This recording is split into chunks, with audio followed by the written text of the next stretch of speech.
Hey everybody, Hoylock here, and I just wanted to say, it'd be real cash money of you to like and subscribe. Alright, thank you, and with that said, let's get into the video. The first thing I'm going to cover are the Covenant-specific Potency Conduits. Alright, so first up here we hit the Long Summer. The Long Summer increases Blessing of Summer's duration by 30%, so it makes it from a 30-second duration to a 39-second duration. Uh, the way I'm going to evaluate these is based off how they are at first, and then once they get upgraded, a couple levels. Um, at the start, even towards the middle, this isn't really that good. Blessing of Summer, it's pretty nice, but having that extra few seconds on it doesn't really like add up to much more. Honestly, it's better just to go for another conduit in its place if you need another potency. This used to affect Blessing of Autumn, which is like your ineffable truth, so that was pretty nice. But yeah, it affecting Blessing of Summer with the extra duration, it doesn't really impact it heavily. So I'm actually going to put this one at bottom tier. The reason I put it at bottom tier is because, I mean, you don't really want to just take it over anything else because yeah, if you upgrade it, it's going to get better. So are your other conduits, they're just going to get better, and they're pretty much all better right now as is, and so it just can't really compete with them. Next up, we have Hallowed Discernment, which is for the your Ashen Hollow. What it causes it to strike the lowest health enemy or heal the lowest health ally for an additional 40%. It only hits once, not multiple times. The hit it's okay. It will hit multiple people. Like say if you have one person, then another one comes in, it'll hit them. So it's pretty decent. The damage scaling up doesn't get anything too insane. Honestly, this one's pretty low for me as well because for the same reason, it's like why pick this over another conduit? Because the other conduits are just going to end up doing more damage because the ability this is tied to is on a 4-minute cooldown, so it's not going to get much value out of it anyway from right there. So I'm actually going to put this as a C because it actually does give you like some benefit, uh, more more so than the Blessing of Summer does.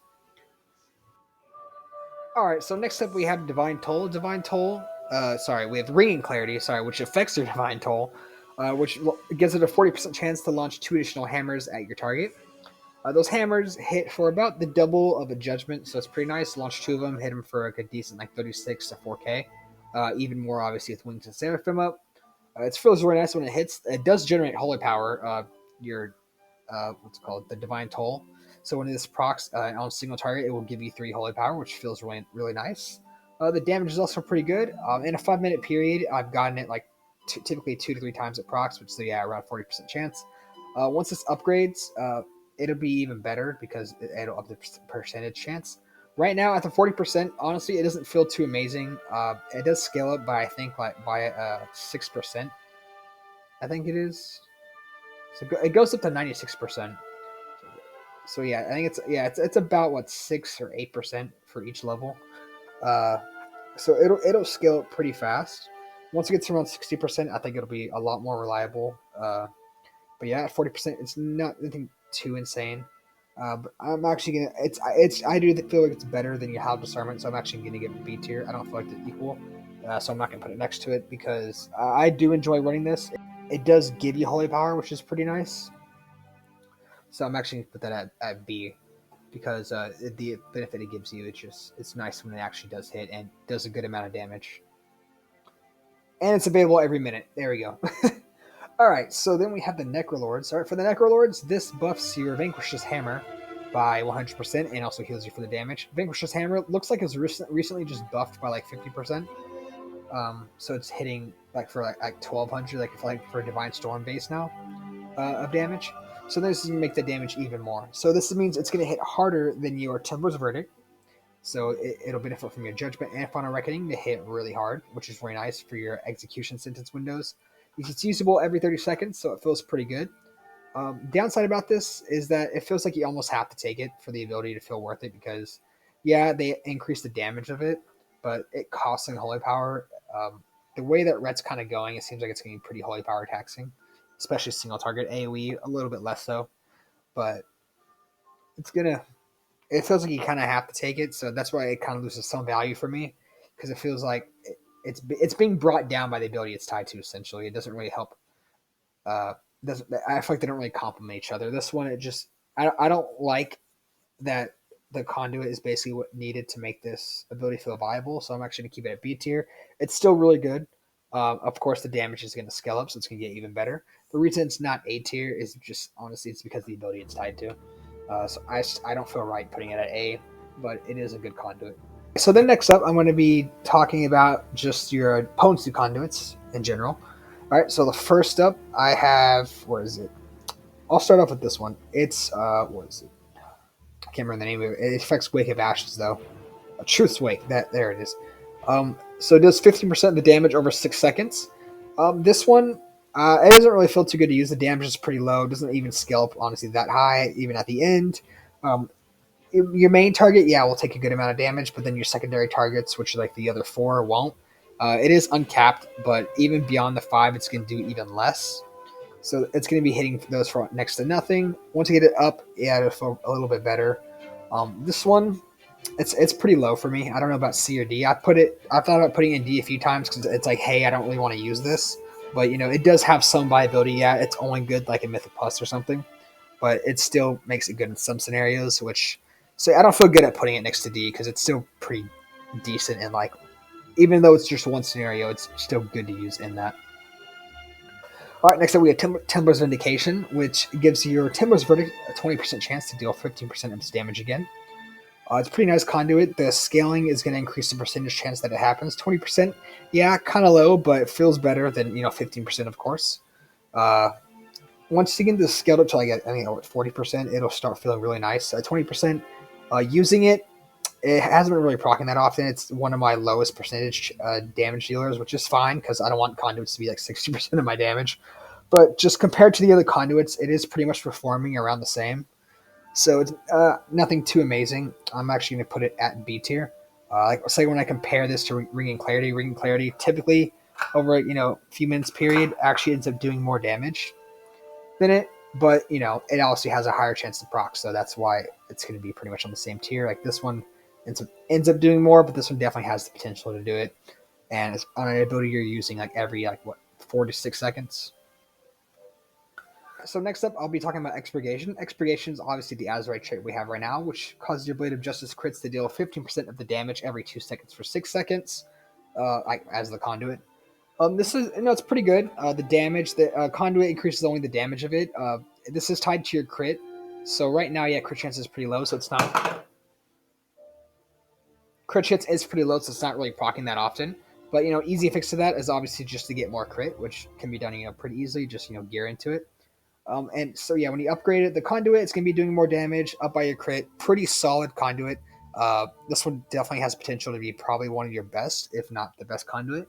But as it is right now, it's performing the same as like Tempest Vindication or something because I've talked about in a previous video. I've gone 3.5 to 4 minutes without getting a single crit, and I was even using Seraphim and Wings in that meantime. I would still hardly even get them. I'd get like maybe honestly in like 5-6 minutes, like two proximate, sometimes 3, but that's pretty rare. If it's 3, it's because one overlapped because I'm using it in Wings. But easy fix to it. Just get more crit. I'm actually gonna put this one to A tier. I'm not sure if maybe it didn't seem like it because I was dogging on it. But yeah, solid conduit. Gonna get better really easily. Easy A tier. Like you can't look at this and tell me it's not. Like, all right. So next up, that's all for. So next up would be I'd say the best conduit for Ret Paladin. Seal. What's it? What Seal of Vindication? I think it's what it is, or something like that. You know what I'm talking about. Like the Seal of Command, whichever one it was. Virtuous Command. That's the name of it. Yeah, this one pretty solid S tier. I'll just put it up there right now and talk about it. Yeah, so they actually buffed it. Before they buffed it, it was already like one of your top conduits anyway. But they buffed it and made it even better. Gave it a 40% chance to make your after using Judgment to make your Judgment, Crusader Strike, Tempest Verdict, and your Blade of Justice have a 40% chance to do 20% additional damage. Already really nice. The downtime, it lasts for 6 seconds, and the downtime is only roughly 5 or 6 seconds on your Judgment cooldown.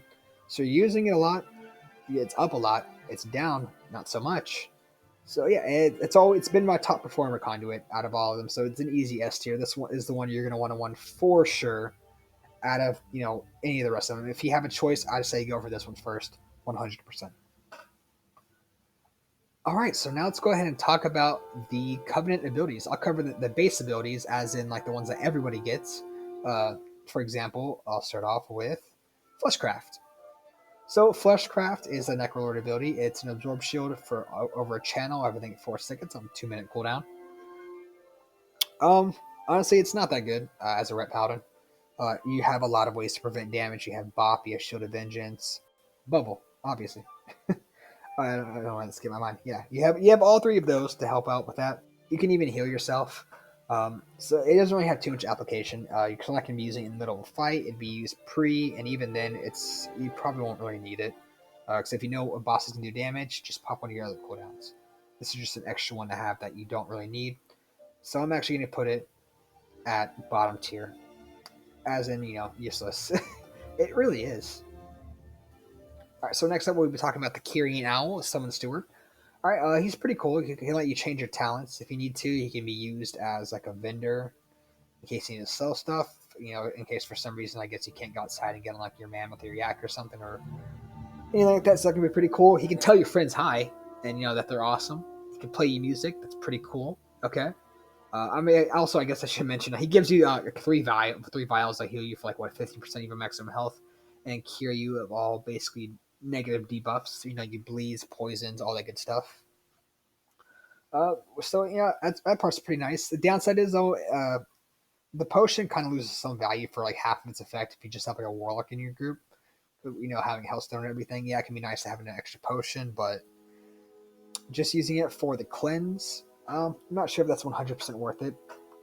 It feels bad putting him as useless because honestly, he doesn't have too much application, I guess combat wise, whereas the other ones can. That's why they're going to be higher. Because I don't think it's completely dead like Fleshcraft. I don't know. Maybe I'm just biased because I like the owl. He plays a little tune, can run to people, so he's pretty cool. I'm putting him in C tier. He's a cool dude. Yeah, he's not too useful, but I mean, you're glad to have him around. It's funny just to watch him walk around. All right, it's good to use. Okay. All right. So next up, we'll talk about the Knife ability, Soul Shape. Soul Shape, really awesome. When I first used this ability as a Ret Paladin, just when I was testing things, and it felt really good. I saw it, I instantly was like, you know what, I'm going Knife Fae. I mean, some things have changed since then, obviously with tuning and everything. But still, this remains a very fun ability. You turn to a spectral fox, a Vulpin, or something like that, and you can blink. I think it's 15, 20 yards every 4 seconds on a minute and a half cooldown. You can even spec into it becoming a charge stun, healing you, all that good stuff. This one easy A tier, really good. Say in case you need to teleport out and in real quick, you can do that. Say you need to go out for a mechanic. Oh hey, you need to go absorb this. You can just go ahead and blink inside, and it also gives you 50% increased movement speed. So yeah, you can blink in, absorb it, blink right back to the fight, in and out real quick. It's really nice. So it's a really good ability, really fun. All right, then next up we have Door of Shadows, the Venthyr ability. All right, so the Venthyr ability, obviously this is cool. Basically everyone's kind of having a blink, and a targetable blink, so you can go up and down levels and everything. It is a cast time on a minute cooldown, so that doesn't feel pretty nice. But the obvious implications, you can use a Mythic Plus, so you need to skip something. Also kind of I guess requires everyone in your group having the teleport. In raids, it can be good for the same reason that Soul Shape is. You can teleport in and out. Not teleport in and out. You can teleport out when you really need to, and then just run back in with Divine Steed, or even vice versa. So that's pretty cool because you can cast this maybe when what you're soaking is about to fall off. Time that right to get back in. Or it's same thing. So I'm putting it the same as Soul Shape. They pretty much accomplish the same goal. Soul Shape I think does it maybe a little bit better, but I just like the Soul Shape ability a lot. All right, so next up, let's talk about the Covenant abilities. All right, so the first one we'll cover up is the Necrolord Hammer, Vanquisher's Hammer. That's what it is. Um, they just buffed it by 50%, but even then, it's still costing Holy Power. Doesn't feel really nice. It feels really clunky in your rotation. Without the conduit, it feels pretty useless. I'm gonna put this as C tier because it's reliant pretty much on the conduit to make it good in any scenario because the damage is still kind of low. Yes, per Holy Power cost, the ability does good damage, but just the fact that it costs the Holy Power and you need to fit it into your rotation with your Seraphim, your Wings, your Final Reckoning, Execution Sentence Windows, all that stuff, makes it feel extremely clunky. So I gotta rate it pretty low. All right, next up we have Divine Toll. No, actually, no. I'll talk about Blessing of Us, the Blessing of Seasons. All right, so it's 4 abilities in one on a 45-second cooldown. So after everything, it'll be around a 2 minute 45-second cooldown duration to cycle through all of them, unless of course you hold them. Which even with testing it, if you go through all of them, because you're gonna want Blessing of Summer obviously for wings and everything. Even Blessing of Autumn is pretty decent in it. You're still gonna get it, at least minimum. Sorry, you're still only gonna get it really every other wings. So holding it isn't really too beneficial for you, because that just makes it essentially a minute cooldown per ability, which they feel these abilities are kind of useless half the time. So you really want to cycle through so you can get your summer and autumn. I'm gonna give it a solid mid tier. Good ability, but nothing too insane. So I feel like it's pretty good in the middle. All right, so next up we have Divine Toll. Divine Toll is the carrying ability. It's the one that throws out the 5 hammers that do good amount of damage. They all generate holy power. So if you use this against 5 targets, you can get a full holy power bar, fully maxed out. Pretty good, obviously, in like Mythic Plus, AOE fight scenarios, targets where it's like 2 to 3 targets. Also really good in single target. Yeah, it does kind of fall off in, and kind of needs the conduit to be good with that. But that's where it kind of differs from Vanquish's Hammer, where it doesn't need the conduit in like all situations. It just needs it really in single target, and you can plan for that. I'm gonna give this ability. I mean, this. I feel like people might disagree with this. I'm gonna give it an A tier. Also, based. I know I'm talking about Ret Paladins, but say you want to like multi-spec and play Prot and Holy. I'd say Kieran's probably the most reliable because the Holy Shocks they fix the healing, so it's a little more smart healing, so it'll heal the right target instead of damaging. Avenger Shield, I mean, just use it with Avenger Shield, and I think the talent First Avenger to make it bounce 2 additional times. That's it's really cool to watch. All right, but I won't put too much cosmetic into my judgment of this. Solid ability, does good damage. Single target, yeah, it does kind of fall off a little, but overall, it's still pretty good. All right, so Ashen Hollow, the 4 minute Covenant ability cooldown for Ret Paladins. That's also a cast time. Yes. Honestly, when I first saw this ability, I almost just didn't even want to test it because I'm like, "There's no way I'm gonna play it." But I'm like, you know what? I was like, you know what? I gotta at least try it. Um, it's exactly what you think. It really does feel weird to use the cast time, 4 minute cooldown for your DPS cooldowns, where the rest of yours are like 45 seconds, 1 minute, 2 minutes. It feels really awkward to press. Also, you have to speed. It covers an area, so the target has to actually be standing in it. Upsides of it though, it does a lot of damage. It does a lot of damage. It's not split either. It's nothing like that. If you're hitting like 5 targets, it's gonna hit them all for like that 7.5k that it now has base and everything, which is obviously really good. They can crit, which is nice. It can hit more targets beyond 5, but the damage is reduced. Uh, it also increases the damage of your Hammer Wrath by 100% in it, so it's really good because you'll be using it in wings pretty much each time it's up. So I mean, using it isn't the benefit really; it's the damage increase, which is going to help your execution sentence. It also works with a few legendaries, so which is really nice. This one, if I had to judge it based on just the cooldown, I'm gonna give it a D tier. But if I'm judging it overall, it's A tier. Honestly, just the damage is there. It feels bad to me putting it as A tier because I'm like, dude, this ability sucks to use. Like, I don't like it. But damn it, it does so much damage. And the covenant it's tied to, the soulbind abilities are pretty good too. I won't put that too much into my rating of it. I'll try to judge the ability itself, but it just does so much damage. It's obviously not S tier because it is a 4 minute cooldown and a cast time. If it had like a shorter cooldown and then the cast time, even if it was halved or something, I feel like it would be S tier. But yeah, with all that, it's A.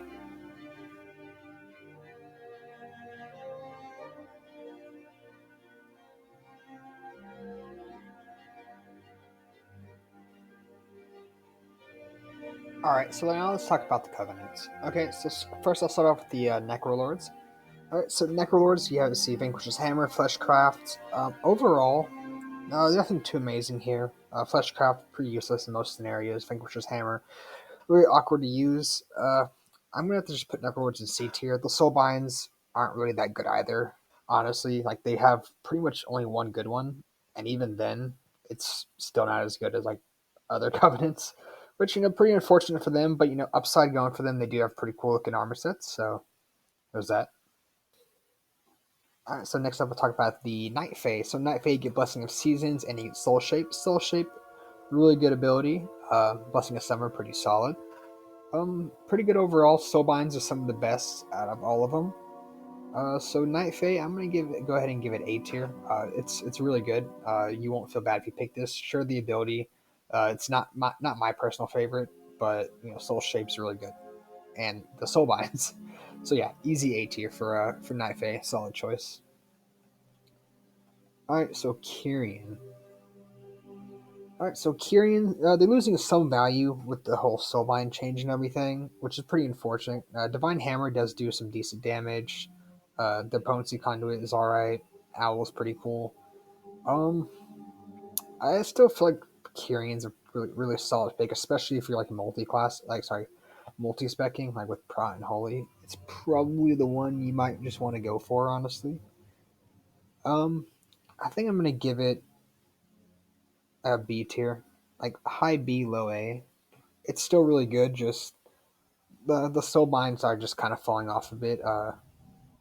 Because your final ability, it used to give you 5% mastery, so you could have that damage the whole time, but now it's actually a number, which means after 25% of the mastery stat, it's going to get reduced, so you do get some slightly less value out of that. Then again, that is a long ways down, which means your stats are going to be pretty much higher by then, and so the value from that is it's even lower than what it originally was, which is pretty unfortunate because that 5% mastery is really good on Pelagos. But now Pelagos loses some value. Kalia, you don't really get too much from her ever since they changed the potency conduits. So, yeah, I'm going to go with B tier on Kyrian, unfortunately. Alright, but yeah, even with that said, it's like high B, low A. Like, I could just as easily put it up here, but I think right here is fine for it, honestly. Alright, so the Vinthier. The Vinthier, pretty good soul mines. General Draven, you get the strength increase. Nagia, you get the haste and you get the damage. Not the thing about Vinthier is their soul binds get pretty good towards the end. I guess it's kind of the case with all the soul binds, really. Uh, that's pretty much yeah. That's the story with all the soul binds. So I guess I can't really take that too much into account.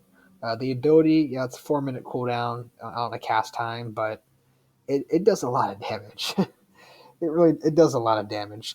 The haste you can get from your soulbind, yeah, you can get it in wings, but I mean haste is still generally pretty good overall, so that can be pretty nice. Uh, the conduit is nothing too amazing overall, though. Really good covenant. I do think personally it's your best uh, damaging covenant overall. Honestly, um, multi-target, Kyrian does keep up with it in multi-target pretty well. But if you want it for a pure single target, yeah, Vinthier is going to do more damage. For AOE, it's pretty much a toss-up between Vinthier and Kyrian.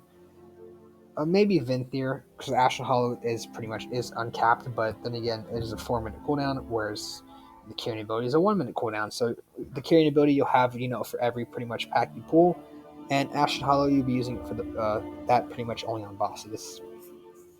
But with all that said, Vinthier, yeah, it's A tier. It's not S tier just because yeah, that 4 minute cooldown is just it really brings the feel down.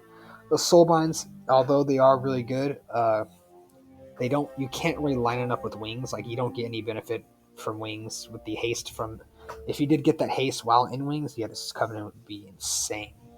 But you don't get that. But it still does the most damage out of all of them. So I'd say high A, not quite S tier, but pretty high up there. Kyrian, I keep looking at B tier. I'm not happy with it there because yeah, in AOE it is really good. Uh, I'd say in AOE it does go above. I think I am gonna keep this as A tier actually, because although in single target it does kind of fall behind these two, behind the Night Fae and Vinthier. In any kind of multi-target, it's going to be doing really good damage because the Vinthier one, yeah, single target, you do get your adversary with Nagia, so you get the 4% increased damage, but it's only on that one target. So if you're doing like multi, like just like ads and everything, Venthyr doesn't really have a good way to deal with that really. Using Naja, yeah, with General Draven you get the strength, so yeah, the overall helps your divine storms, but it really depends on the soulbind you're gonna be going per fight. Night Fae doesn't have too much in the terms of like AOE at cleave or anything, whereas Kyrian you have your hammer.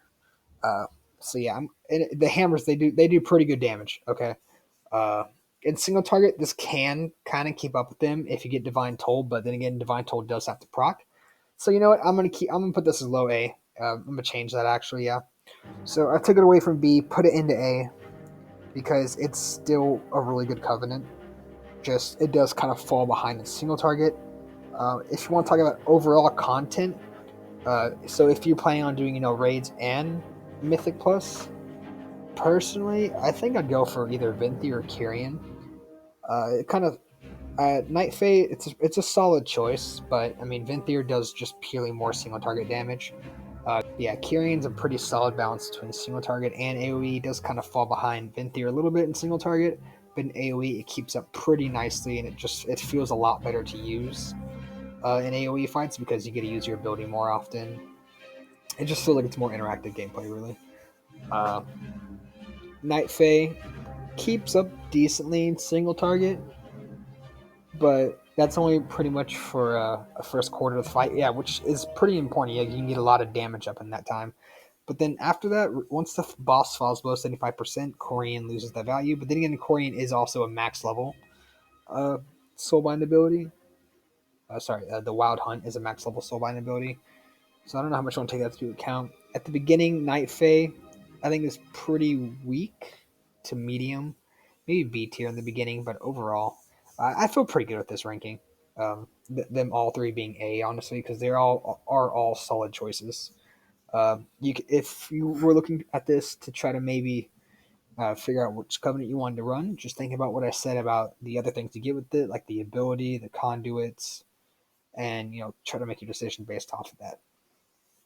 Because yeah, I know putting them all three here, it's like, well, it doesn't really narrow it down too much. It's like, well, then Venthyr, if all you do is care about pure single target Venthyr. Yes, I know Ashen Hollow is an AoE, but it's a 4-minute cooldown, so it's not like it's a reliable AoE ability.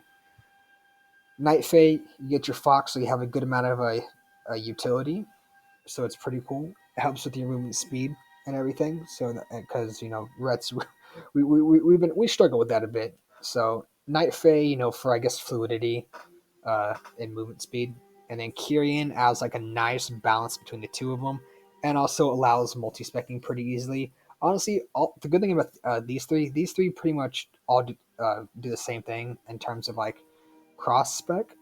I just think Kyrian does it the best because of the ability Avenger Shield. I mean, Divine Toll will send out 5 Avenger Shields, which that's pretty good for damage and just for keeping aggro. Holy, you get the Holy Shocks. You get a pretty decent sized AoE heal, which yeah, Holy Paladin's not really what they're known for. And then Venthyr, obviously, you have the big AoE heal with your abilities, so pretty solid all over for them. But I feel like Kyrian does it the best out of all of them. Thank you for making it to the end of my tier list video. I really enjoyed making it. Like making tier lists. This tier list was just my opinion, so I could have gone something's wrong. We all have our bias towards certain things and everything. If you like the video, go ahead and like, subscribe, leave a comment down below. And all right, and I'll catch you in my next video. Take it easy.